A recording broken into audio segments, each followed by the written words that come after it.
800 جنيه كشف دكتور ليه يا عم؟ صل على النبي في قلبك، بتوع ايه 800 جنيه دول؟ انت اي نعم استاذ قد الدنيا واستشاري والدنيا تمام، بس برضه ليه 800 جنيه؟ هو اي نعم انا جاي لك من اخر الدنيا ومختارتك انت مخصوص، بس برضه ليه 800 جنيه؟ هو اي نعم انا اللي جيت لك برجلي، بس برضه ليه 800 جنيه؟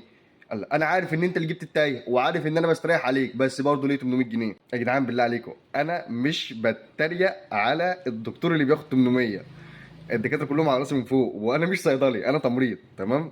عشان الفيديو اللي فات اتفهم غلط. انا بتكلم على الناس اللي بيقولوا ليه الدكتور عايز 800 جنيه في الكشف بتاعه. يا جدعان الدكاتره لهم كل التقدير والاحترام، والتمريض لهم كل التقدير والاحترام. انا تمريض اصلا، ماشي، انا شغال في صيدليه بس انا تمريض. طب دلوقتي الدكاتره بياخدوا 700 و800. اقسم بربي انا اعرف دكاتره لما بيشوفوا الحاله على القد ما بيرضوش ياخدوا كشوفات اصلا، لا بياخدوا لا 700 ولا 800 ولا بياخدوا 100 حتى، بيخلوا الكشوفات ديت لوجه الله تعالى. تمام.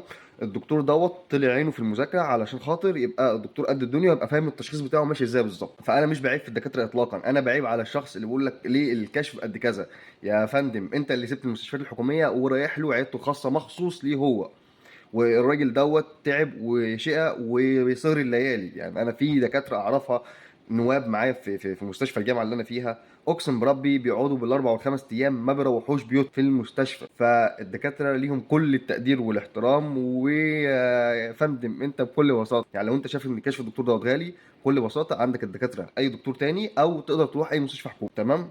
وعلى فكره اللي بيقول لك كشف الدكتور ده غالي ومش عارف ايه وليه 800 وليه 900 وليه 100 وليه 200 وليه اصلا كشف الدكتور يبقى بفلوس اصلا، يعني اقسم بربي يعني انا بسمع حاجات هنا في الصيدليه غريبه، اقول لك ليه اصلا الدكتور ياخد فلوس على الكشف؟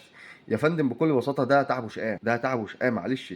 هو انت مش علشان بتقعد معاه 5 دقايق 10 دقايق بيعرف حالتك فيها ايه يبقى هو كده خلاص تمام ما عملش حاجه؟ لا، ده هو عشان خاطر يشخص الحاله بتاعتك في 10 دقايق او في ربع ساعه طلع عينه قبل كده. تمام.